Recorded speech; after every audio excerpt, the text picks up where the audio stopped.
Alhamdulillahi Rabbil Alamin, wal aqibatu lil muttaqin fala udwana illa 'alal zalimin. Asyhadu an la ilaha illallah wahdahu la syarika lah, wa asyhadu anna Muhammadan abduhu wa rasuluh.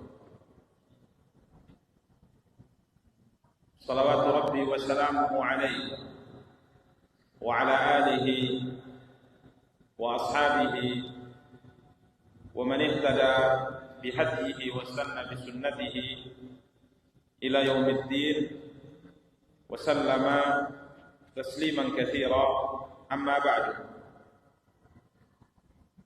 Ikhwani wa akhawati kaum muslimin, kaum muslimat, a'azzani Allah wa iyyakum jami'a. Alhamdulillah, puji dan syukur senantiasa kita ucapkan untuk Allah Subhanahu wa ta'ala atas nikmat dan karunia yang diberikan oleh Allah Subhanahu wa ta'ala untuk kita semua.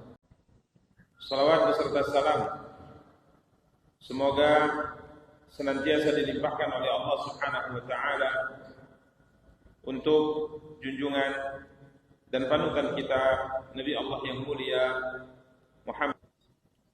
Ikhwani wa akhawati kaum muslimin, kaum muslimat, a'azzani Allah wa iyyakum jami'a.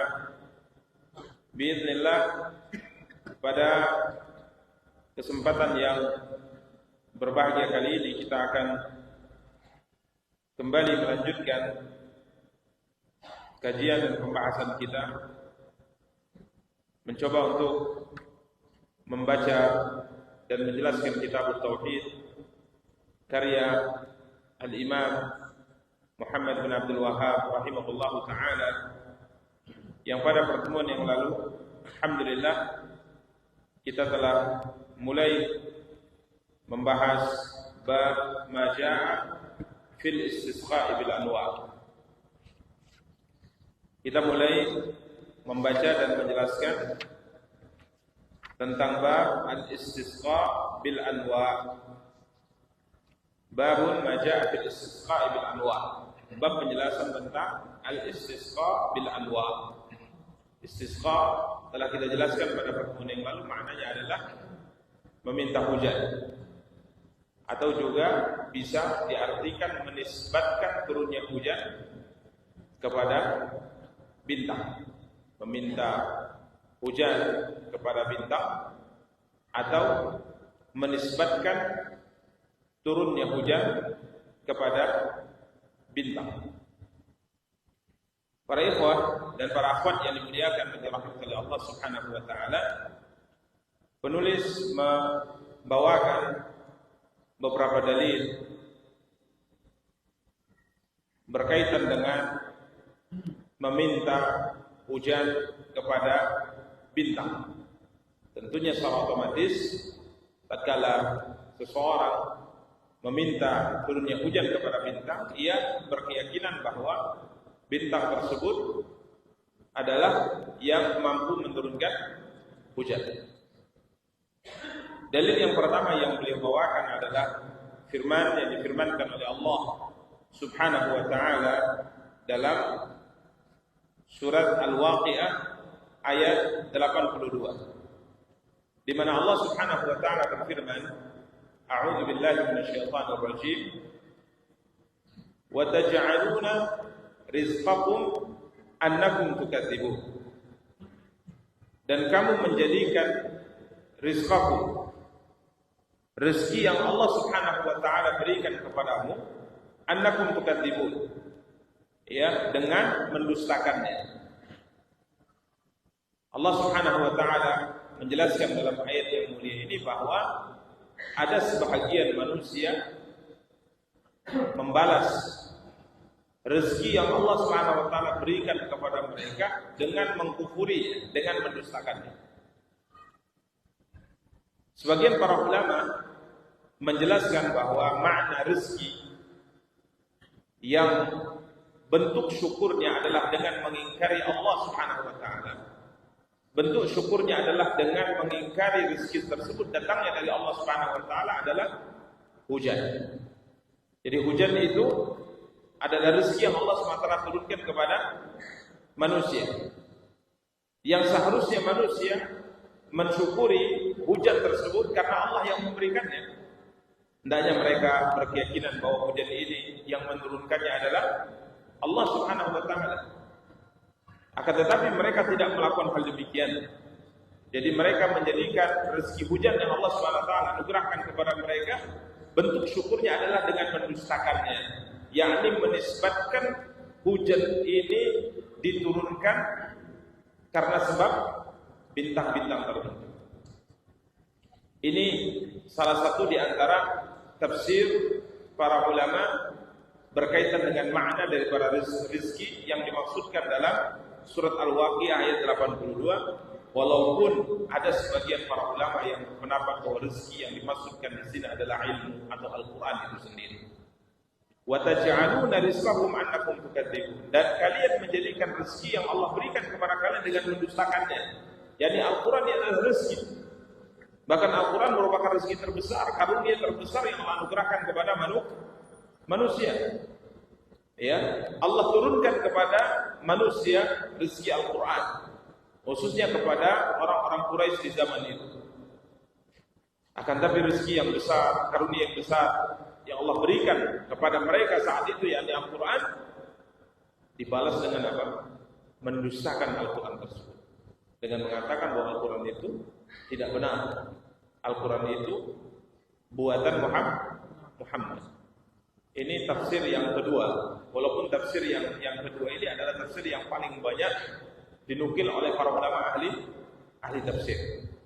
Namun para ulama mengatakan jika seandainya dua tafsir yang dinukil dari para ulama kita tidak bertentangan, maka kita bisa tafsirkan ayat tersebut dengan kedua-duanya. Karenanya Syekh Muhammad bin Abdul Wahhab menjadikan ayat ini sebagai dalil bahwa meminta hujan atau menisbatkan hujan kepada bintang ini merupakan perkara yang dilarang dalam syariat.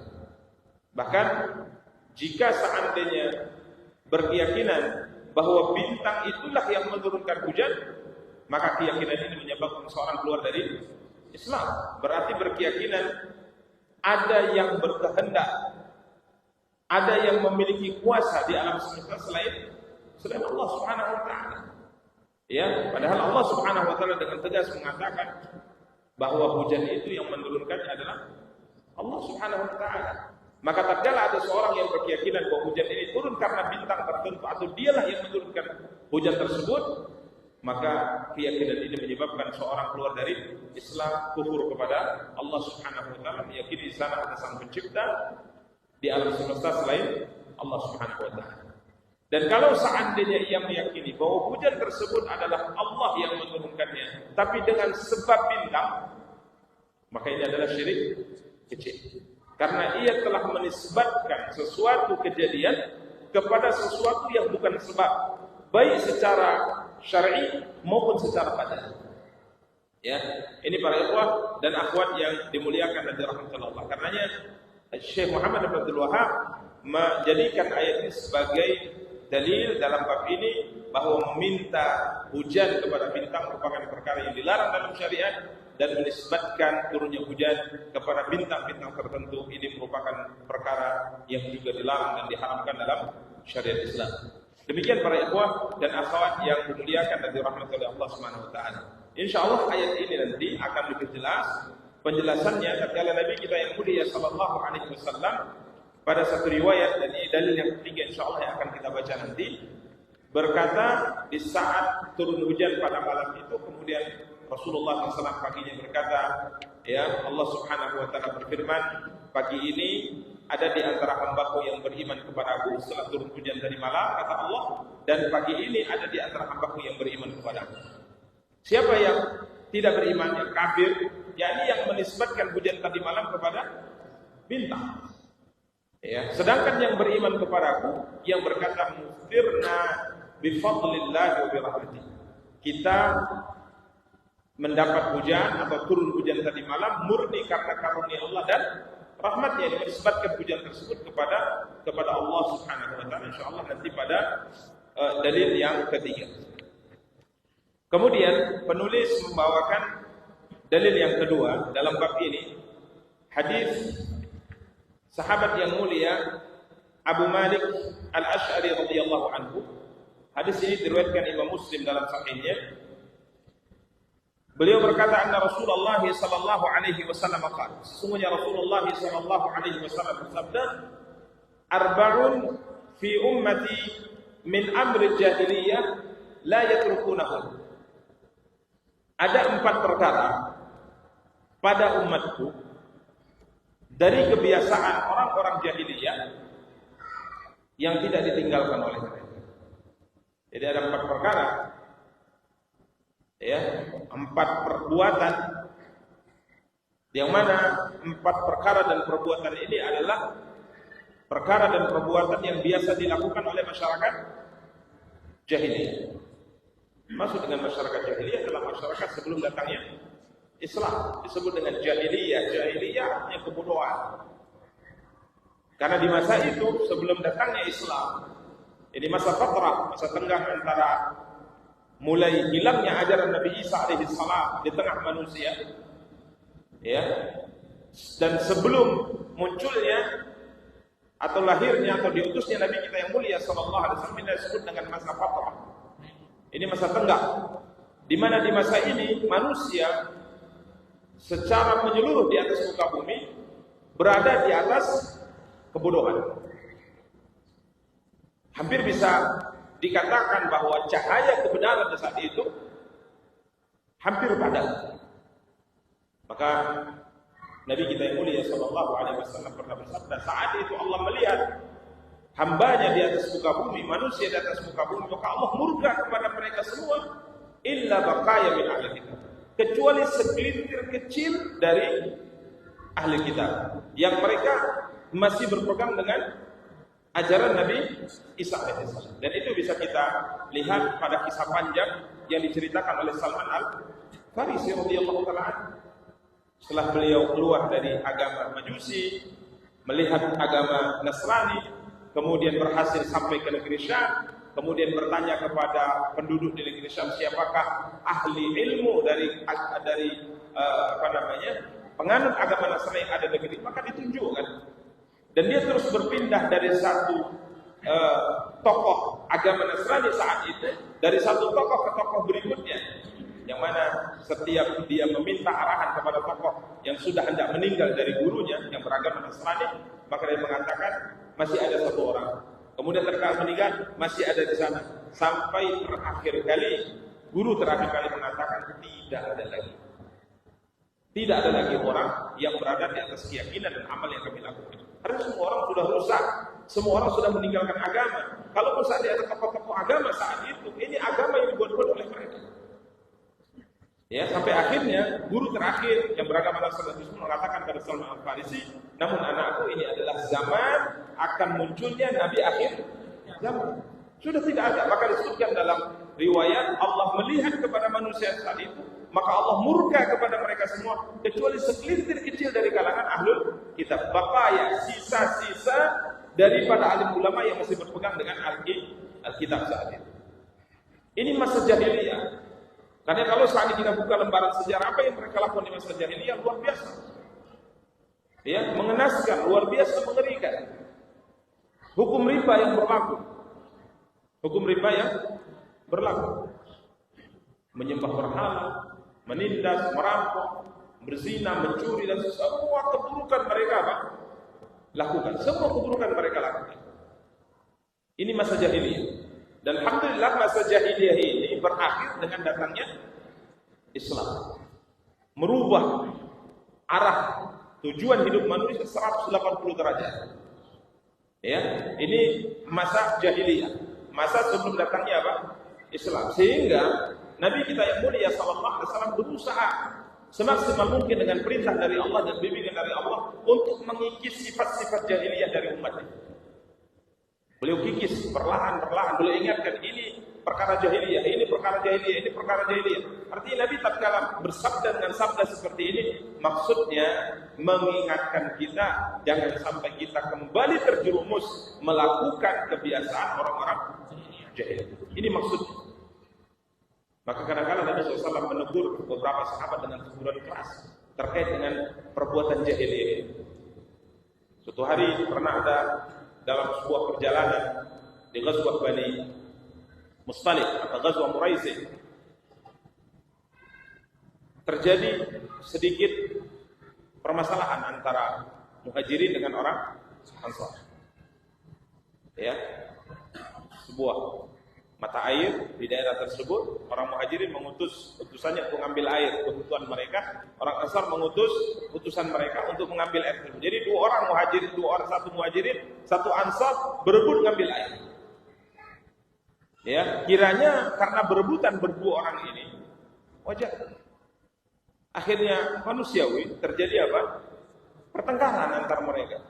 Bahkan disebutkan orang Muhajirin memukul orang Ansar. Dia pukul orang Ansar. Maka tatkala dia merasa dizalimi, maka dia kala itu mengatakan, "Ya lal Ansar. Teman-teman Ansar, bantu saya. Ini orang Muhajirin ini memperlakukan saya seperti itu." Maka orang Muhajirin tatkala temannya, sahabatnya Ansar memanggil kawan-kawannya Muhajirin, mengambil kawan-kawannya Ansar, dia panggil kawannya Muhajirin, "Ini orang Muhajirin, bantu saya." Gitu. Maka tatkala hal ini didengar oleh Rasulullah SAW, Nabi SAW mengatakan, "Awida'wal jahiliyati wa ana bain adhurikum." Apakah masih ada seruan-seruan jahiliyah yang kalian ucapkan sedangkan saya masih hidup di kalangan kalian? Kata Rasulullah, "Da'uha fa innaha muntinah." Tinggalkan seruan-seruan seperti ini, menjijikkan seruan ini. Karena di masa jahiliyah itu yang namanya persaudaraan itu kesukuan, kelompok, organisasi. Jadi kalau seandainya Bani Makhzum disakiti, Bani Hashim disakiti, Quraisy disakiti, maka semua orang Quraisy akan marah. Apapun alasan dia disakiti, yang penting dibela. Itu kebiasaan adat jahiliyah. Tadi lihat ini benar atau tidak, salah atau tidak. Yang penting kalau teman kami disakiti, kami juga merasa apa? Tersakiti. Harus dibela. Ini kebiasaan apa? Jahiliyah. Apakah masih ada seruan jahiliyah? Apakah masih ada seruan jahiliyah sedangkan saya masih hidup di kalangan kalian? Tinggalkan seruan ini. Karena Islam telah mengikis ini dengan firman-Nya, "Innamal mu'minuna ikhwah." Persaudaraan dalam Islam diikat dengan iman, bukan dengan suku. Jangan mentang-mentang antum misal suku Jawa pasti benar gitu. Jangan mentang-mentang suku Batak pasti benar karena antum suku Batak. Jangan mentang-mentang suku Melayu pasti benar suku Melayu karena saya Melayu. Jangan mentang-mentang suku Minang benarlah suku Minang karena saya orang Minang. Tidak bisa seperti itu para ikhwan. Ini kebiasaan jahiliyah. Karena kalau satu dari suku tertentu disakiti, ribuan pedang akan membelanya walaupun tidak tahu sebab dia seperti apa. Mungkin dia yang salah. Ini kebiasaan apa? Jadi katakan tinggalkan kata Rasulullah. Ini Nabi mencoba untuk mengikis kebiasaan jahiliyah di kalangan kaum muslimin saat itu. Ya. Yang masyhur juga tatkala terjadi sedikit sengketa antara Abu Dzar Al-Ghifari radhiyallahu anhu dengan Bilal bin Rabah. Abu Dzar Al-Ghifari ini sahabat tulen orang Arab dari suku Ghifar. Abu Dzar Al-Ghifari. Sedangkan Bilal bin Rabah tulen dari Habasyah. Ya, artinya kalau dari kasta masa jahiliyah saat itu, dari kasta kesukuan, ini Bilal ini enggak ada apa-apa. Mantan budak. Tatkala dimerdekakan oleh Abu Bakar dari Umayyah bin Khalaf karena disiksa terus siksa untuk murtad, dia akan mengatakan ahad, maka Abu Bakar mengatakan, "Sudahlah biar saya beli Umayyah." Berapa harganya? Kata Umayyah, harganya sekian. Harganya sekian. Tanpa tawar lagi, Abu Bakar langsung bayar. Padahal harganya cukup mahal sebenarnya menurut Umayyah bin Khalaf, tokoh kafir Quraisy yang punya budak Bilal ini dan yang menyiksanya. Ini harganya sudah mahal kali. Abu Bakar enggak tawar-tawar. Langsung berapa sekian? Bayar langsung. Tidak ditawar. Maka Umayyah mengatakan Abu Bakar, setelah diambil dulu uangnya. Uangnya sudah diambil. Merdeka sudah Bilal. Apa kata Umayyah bin Khalaf kepada Abu Bakar? Abu Bakar, sebenarnya kalau saya kau tawar sekian saya lepas ini. Maka apa kata Abu Bakar? Demi Allah kalau kau berikan harga berlipat jauh lebih mahal dari harga yang kau sebutkan, saya juga akan beli tanpa tawar. Ini subhanallah ini. Jadi Bilal orangnya di mata orang jahiliyah tidak memiliki nilai sama sekali. Abu Dzar Ghifari orang Arab Tule dari suku Ghifar terkenal, ya ditakuti karena mayoritas perampok dari suku Ghifar, ya jadi perompak bangsa Arab dulu itu mayoritas suku apa? Ghifar. Nah, ini terkenal. Jadi orang kalau mau lewat dari perkampungan atau dari jalur ini kalau saya orang-orang Ghifar bayar pajak dulu. Muhammad bayar dulu. Kalau enggak bayar selesai. Makanya banyak di antara mereka kalau mau berdagang malam itu mereka gak usah lewat dulu di kekuasaan orang-orang Ghifar, tunggu siang, nggak aman karena kita tak bayar upeti, tak bayar pajak. Seperti preman-preman, namanya hukum riba. Subhanallah, terjadi masalah antara Abu Dzar Ghifari dengan Bilal bin Rabah. Bilal membantah ucapan Abu Dzar Ghifari, dia bantah. Maka emosi Abu Dzar, ini orang kasta paling rendah gitu. Berani bantah saya tulen orang Arab. Maka dia mengatakan, apakah engkau berani membantah saya? Iya benar sauda, wahai anak yang lahir dari seorang ibu yang berkulit hitam. Oh itu kata siapa? Abu Dzar. Ini selama saya Islam. Maka subhanallah Bilal pun sedih. Dia datang kepada Rasulullah, dia adukan ini. Maka Nabi SAW marah, merah pada wajah beliau. Kemudian Nabi SAW berkata kepada Abu Dzar Al-Ghifari, "Ayyartahu bi ummi?" Apakah engkau mencelanya gara-gara ibunya? Innaka mru'un fika jadi. Engkau ini laki-laki yang masih ada sifat jahiliyah di dirimu. Abu Dzar waktu itu mengatakan, apakah masih ada sifat jahiliyah di diriku walaupun saya sudah tua seperti ini ya Rasulullah? Ya kata Rasulullah, tatkala engkau menyudutkan Bilal gara-gara garis keturunan, itu kebiasaan jahiliyah. Ya, ini kebiasaan jahiliyah. Makanya ini yang dilakukan oleh Rasulullah untuk mengikis kebiasaan-kebiasaan jahiliyah. Dan sekarang subhanallah banyak orang kembali menghidupkan kebiasaan apa? Jahiliyah. Jadi bukan kemajuan, kemunduran. Jadi orang berpegang teguh dengan Islam itulah maju. Tapi kalau melepaskan Islam ini kemunduran, kembali ke belakang. Ini subhanallah para ikhwan dan akhwat yang dimuliakan dan dirahmati Allah. Jadi ada 4 perkara kata Rasulullah diriwayatkan Imam Muslim dari hadis Abu Malik Al-Asy'ari radhiyallahu ta'ala yang itu merupakan kebiasaan apa? Jahiliyah. Yang pertama al-fakhru bil ahsab. Berbangga dengan ahsab. Apa yang dimaksud dengan ahsab?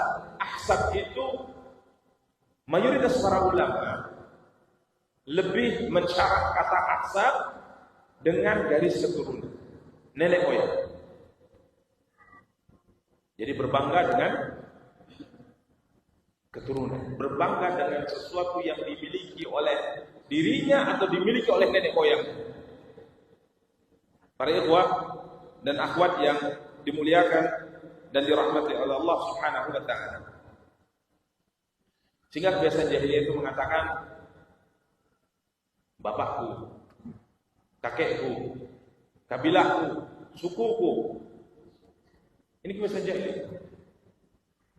Maka sampai ada setelah haji mereka punya pasar setelah musim haji. Ini pasar membangga-banggakan kabilah, membangga-banggakan nenek moyang, membangga-banggakan kehebatan kabilah.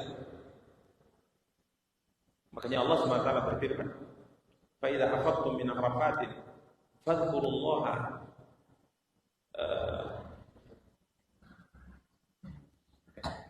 kadzikrikum aba'akum." Ayat merupakan saya. Fa idza qadaytum manasikakum فَإِذَا قَضَيْتُمْ مَنَاسِكَكُمْ فَاذْكُرُوا اللَّهَ كَذِكْرِكُمْ آبَاءَكُمْ أَوْ أَشَدَّ ذِكْرًا. Apabila kalian selesai melaksanakan manasik haji kalian, kata Allah, maka sebutlah Allah berzikirlah kepada Allah, agungkan Allah, muliakan Allah, sama seperti kalian menyebut ayah-ayah kalian dulu. Asyadda dzikra, bahkan lebih hebat lagi gitu. Ini dulu mereka setelah musim haji, karena orang jahiliyah dulu musim haji ya, melaksanakan ibadah haji juga ya, karena ibadah haji itu sudah mereka kerjakan turun temurun yang mereka warisi dari ajaran Nabi Ibrahim alaihissalam ya. Jadi mereka melaksanakan haji, maka setelah mereka melaksanakan haji, mereka ada buka pasar-pasar, keramaian-keramaian. Di antara keramaian yang mereka buat itu adalah keramaian untuk membanggakan kabilah-kabilah. Ya, mana sastra dari kabilah itu maju, dia cerita tentang kabilahnya. Kabilah kami punya kemuliaan ini dan ini. Yang satu lagi kamu kalah, kalau itu belum apa-apa. Kabilah kami ini dan ini. Itu mereka benar-benar berikan perhatian yang luar biasa. Maka Allah mengatakan setelah selesai manasik haji wahai kaum muslimin, coba sebut Allah, agungkan Allah, muliakan Allah sebagaimana kalian lakukan dulu terhadap nenek moyang kalian, bahkan lebih dari itu. Ya, ini memang kebiasaan mereka seperti itu. Ya, selalu berbangga dengan kemuliaan, ya, kemudian ketokohan, kemudian terkait dengan kepemimpinan yang dimiliki oleh nenek moyang mereka. Para ikhwah dan para akhwat yang dimuliakan dan dirahmati oleh Allah Subhanahu wa taala, padahal Islam telah menjelaskan dalam haji wada Rasulullah sallallahu alaihi wasallam bersabda bahwa manusia asal muasalnya dari Adam. Kita semua kabilah yang berbeda, suku yang berbeda, negara yang berbeda, bentuk fisik yang berbeda, tetap semua kita asal usulnya dari satu nenek moyang. Nabi Adam, itu kata Rasulullah. Dan Nabi Adam itu diciptakan oleh Allah asal usulnya dari apa? Dari tanah. Kemudian beliau sallallahu alaihi wasallam bersabda, "Ala la fadlun li arabiyyin ala ajami wa la li ahmar ala aswad illa bittaqwa." Dalam aturan ajaran Islam tidak ada kemuliaan yang dimiliki oleh orang Arab atas orang selain Arab. Tidak ada kelebihan dan kemuliaan yang dimiliki oleh orang yang berkulit putih dengan orang yang berkulit hitam kecuali dengan takwa kepada Allah Subhanahu wa taala. Nabi SAW membaca firman Allah, "Inna akramakum indallahi atqakum." Sesungguhnya orang yang paling mulia dari kalian di sisi Allah adalah orang yang paling bertakwa. Ini para ikhwat dan akhwat yang muliakan dan rahmatullah Allah timbangan Islam. Tapi Nabi SAW katakan bahwa berbangga-bangga dengan garis keturunan ini adalah adat jahiliyah yang hampir bisa dikatakan oleh sabda Rasulullah yang tidak ditinggalkan oleh umat ini. Jadi masih akan ada kita lihat kecuali orang-orang yang dirahmati Allah yang membanggakan itu. Ya. Sehingga ada sebuah ungkapan dari Ali bin Abi Thalib radhiyallahu taala yang bagus untuk direnungkan. Di mana beliau berkata, masyhur ya kalimatnya, "Kun ibna man syi'ta waqtasib adaba, yughnika mahmuduhu 'anil nasabi." Jadilah engkau anak siapa itu? Tapi iktasib adab, belajarlah sastra atau ilmu. Belajar apa? Sastra atau ilmu. Ya, karena adab bisa diartikan sastra, bisa diartikan ilmu, dan sebagian menjelaskan adab itu adalah adab akhlak. Tapi yang paling tepat di sini ada sastra atau ilmu. Kun ibna man syi'ta waqtasib adaba, kun ibna man syi'ta waqtasib adaba, yughnika mahmuduhu 'anil nasab. Jadilah engkau anak siapapun, tak penting ayahmu siapa, ibumu siapa, tapi belajarlah sastra atau ilmu. Yughnika mahmuduhu 'anil nasab. Ilmu yang kau punya, kemampuan yang kau punya dari sisi keilmuan, ini akan memberikan kecukupan bagimu pujian sekalipun kau tidak memiliki garis keturunan yang mulia. Ini kata beliau. Kemudian beliau mengatakan, falaysa yughnil hasibu nisbatahu bila lisanin lahu wala adab. Orang yang punya garis keturunan yang hebat sekalipun, kita katakan mungkin garis keturunan darah biru. Darah biru. Ini bahasa kita. Bangsawan. Ya, seorang bangsawan, akan tapi garis keturunannya ini tidak mencukupinya tatkala ia tidak punya lisan yang bisa berbicara tentang ilmu, dan dia juga tidak memiliki keahlian dalam sastra. Tidak bisa berbicara karena tidak memiliki kapasitas atau tidak memiliki wawasan. Sekalipun dari garis keturunan yang hebat, tapi kalau diam saja, tak tahu apa-apa, apa hebatnya garis keturunan? Kemudian beliau mengatakan, innal fata man yaquluha anada wa laysa al fata man yaqulu kana. Seorang yang hebat itu, pemuda yang hebat, lelaki yang luar biasa itu, yang mengatakan, "Nih saya," dan kehebatan yang saya punya. Bukan seorang yang hebat, laki yang hebat bukan mengatakan, bapakku dulu adalah orang hebat, bapakku adalah orang pintar, bapakku. Tunjukkan siapa engkau. Maka beliau mengatakan, tuntutlah ilmu, belajarlah sastra. Kalau orang Arab ya, dengan sastra itu mereka luar biasa. Sampai disebutkan dalam sebuah cerita, Al-Hajjaj Ibnu Yusuf, gubernur yang kuat kala menguasai negeri Irak, beliau membuat sebuah aturan. Apa aturannya? Beliau terapkan jam malam. Siapa yang keluar, ini karena untuk menstabilkan kondisi saat terjadi waktu itu pergolakan, pemberontakan yang dilakukan oleh orang-orang Irak. Jadi beliau terapkan jam malam, karena biasanya yang namanya makar itu disusun malam hari gitu. Ya, nggak ada orang menyusun makar terus siang hari. Yuk kita kumpul di tanah lapang, kita buat makar, enggak. Pasti sembunyi-sembunyi, malam hari. Maka beliau putuskan, Hajjaj bin Yusuf, ya terlepas dari perbuatan-perbuatan jahat yang dilakukan Hajjaj bin Yusuf, lagi kita cerita tentang sejarah. Beliau mengatakan saat itu siapa yang keluar setelah Isya, hukum mati. Maka kedapatan ada 3 pemuda yang keluar setelah Isya. Malam hari mereka masih berkeliaran, ya tidak di rumah. Maka ditangkap, kemudian dikatakan kepada mereka, apakah kalian tidak tahu kebijakan dari gubernur, kebijakan baru? Siapa yang keluar malam, hukum mati. Siapa kamu sebenarnya? Maka yang pertama mengatakan, saya bacakan, yang pertama mengatakan, ana ibnul ladzi danat ar-riqabu lahu. Ma baina makhzumiha wa hashimiha. Ta'ti ilaihi ar-riqabu saghiratan ya'khudhu min malihi wa min damihi. Saya adalah anak dari seseorang yang leher-leher manusia tunduk kepadanya. Jadi manusia menyerahkan apanya? Kepalanya kepada kami. Baik kabilah Makhzum, kabilah Quraisy yang paling hebat, maupun kabilah Bani Hashim, kabilahnya Rasulullah. Jadi kabilah Bani Makhzum, kabilah Hashim itu tunduk kepada kami dan menyerahkan kepala-kepala mereka kepada kami.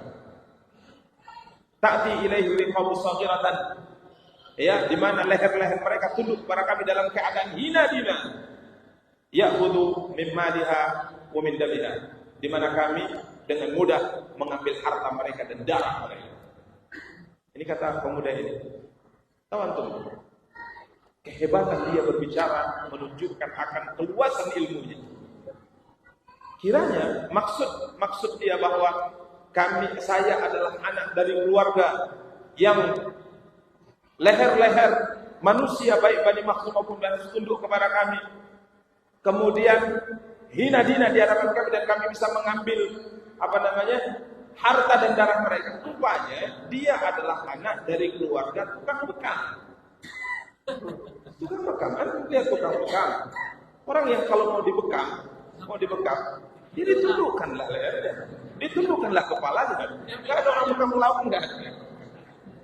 Ini maksudnya, jadi bukan sebagai pendekar Arab atau pemberani kalangan Arab, semua bangsa Arab tunduk kepada kami. Ini bagian keamanan. Saya takut mendengar ucapan pemuda ini. Iya, jangan-jangan benar nih. Ini hanya mungkin keluarga gubernur atau keluarga dari khalifah. Kiranya dia tukang bekam. Iya, maka akhirnya Hajjaj kala itu mengatakan, sudah lepaskan dia, lepaskan. Karena memuliakan ilmu yang dia miliki. Ya, tertawa aja mendengar. Kemudian yang kedua, kamu, siapa kamu berani keliling? Ya, padahal gubernur sudah putuskan yang keluar malam, penggal lehernya. Dia mengatakan dengan bentuk adab sastra tadi, menunjukkan keluasan ilmunya. Ya, berpendidikan, dia berkata, "Ana ibnul ladzi la yanzilu dahru idruhu wa in nazalat yawman fasawfa ta'udu. Taran nasa afwajan ila dhawi narihi faminhum qiyamun haulaha wa qu'udu." Kalau saya adalah anak yang lahir dari keluarga yang bejana besar yang dimiliki oleh keluarga kami itu tidak pernah turun dari tungkunya. Selalu masak. Ya, kemudian wa in nazalat yawman fasawfa ta'udu. Kalaupun saat ini diturunkan, suatu saat akan kembali. Ini menunjukkan bahwa keluarga adalah keluarga kaya, gambarnya seperti itu, yang membagi-bagi harta kepada manusia. Kemudian beliau mengatakan taran nasa afwajan ila dhawi narihi. Kau akan lihat orang-orang akan selalu mengelilingi tungku-tungku kami. Ada di antara mereka berdiri, ada di antara mereka yang duduk menanti bagian dari itu. Apa kata petugasnya kemarin? Ini kayaknya dari keluarga kaya di kalangan bangsa Arab, terhormat karena keluarga selalu membagi harta mereka, makanan kepada manusia. Tapi terkali tanya, sebenarnya siapa kamu? Saya anak dari keluarga yang profesinya jual kacang rebus di pasar. Jual kacang rebus di pasar. Kacang rebus itu kan pakai apa? Ya. Jadi hidup terus. Namanya jual kacang rebus. Hidup terus. Jadi orang-orang antrian untuk membeli kacang yang kami punya. Maka Hajat tertawa. Udah, ini juga bebas. Karena kehebatan apa? Sastranya, ilmunya. Bebas. Yang ketiga ditanya, kamu ana ibnul ladzi khadha as-sufufa bi'azmihi wa qawwamaha bis-sayfi hatta istaqama. Saya anak dari keluarga khadha as-sufufa bi'azmihi, yang menembus barisan-barisan dengan kemauannya. Saka barisan perang ini kan. Wa qawwamaha bis-sayfi hatta istaqama, dan meluruskan barisan-barisan itu dengan senjatanya sampai benar-benar lurus. Rikabahu la tanfaku rijlahu anhuma, kedua kakinya tidak pernah turun dari pijakannya. Ya, tidak pernah turun dari pijakannya. Idal khayli fi yaumil karihati wallah. Padahal kadang-kala penunggang kuda dalam sebuah medan pertempuran kadang-kala juga tidak berani maju. Kalau kami tetap berada di atas pijakan. Wah, ini bangsa Arab berani. Ya, ini tanya, sebenarnya siapa? Dia mengatakan, ya bapak saya, keluarga kami, profesi penjahit. Menjahit. Jadi meluruskan, maksudnya meluruskan kain-kain diluruskan, kemudian dipotong dengan senjata tajam. Maksudnya bukan dipotong dengan pedang, tapi dengan senjata untuk digunting. Kemudian kaki, ya, namanya jahit, enggak pernah turun, goyang terus. Maka Hajat mengatakan, bebaskan dia. Maka dia Hajat kemudian menukil perkataan Ali bin Abi Thalib, kuni benaman syi'ta waqtasib abada yughnika mahmuduhu 'anil nasabi innal fata may yaqulu ha ana laysa fata may yaqulu kana abi. Ya, jadilah engkau anak siapa? Tak penting siapa bapakmu, siapa mamamu, itu tak penting. Siapa orang tuamu tidak penting. Tapi ingat, belajar ilmu, belajar sastra, belajar adab. Luaskan ilmumu, karena dengan ilmu ini akan mencukupkan kemuliaan. Seorang lelaki yang benar, yang terhormat, yang mulia, yang mengatakan, saya dengan kehebatan yang saya punya bukan orang tua, bukan kakekku, bukan sukuku, bukan keluarga, tapi ana, ini saya. Ini para ikhwan dan akhwat yang dimuliakan Nabi rahmatullah. Karena para ulama mengatakan, orang yang punya wawasan luas, kemudian dia bisa berbicara dengan baik, menunjukkan ini orang luar biasa. Tapi kalau akhlak, orang baik karena akhlaknya dia, masya Allah salamnya, dia masya Allah perilakunya dan sebagainya, belum tentu dia orang memiliki ilmu yang benar. Orang bisa dilihat kualitas, wawasan dan keilmuannya tatkala dia berbicara. Kadang-kala ada orang yang kalau diam saja, inilah ulamanya. Makanya jangan banyak bicara, diam saja. Kalau bicara ketahuan bodoh. Makanya kadang-kala kalau orang muncul dengan masya Allah jubahnya, janggutnya, dengan penampilannya, ini ustadznya ini kan gitu. Tapi kalau bicara orang, wah buang aja nih, usir saja gitu. Ini subhanallah, orang yang baik tatkala berbicara menyusun merangkai kata-kata baik menunjukkan memiliki wawasan ilmu yang luas. Maka salah satu di antara kebiasaan orang jahiliyah adalah berbangga dengan garis keturunan, berbangga dengan orang tua dan sebagainya. Ini yang diingatkan oleh Nabi kita yang mulia sallallahu alaihi wa alihi wasallam. Semoga yang disampaikan ada faedahnya. Kita cukupkan, subhanallahi wa bihamdihi asyhadu an la ilaha illa anta astaghfiruka wa atubu ilaik. Wassalamu alaikum warahmatullahi wabarakatuh.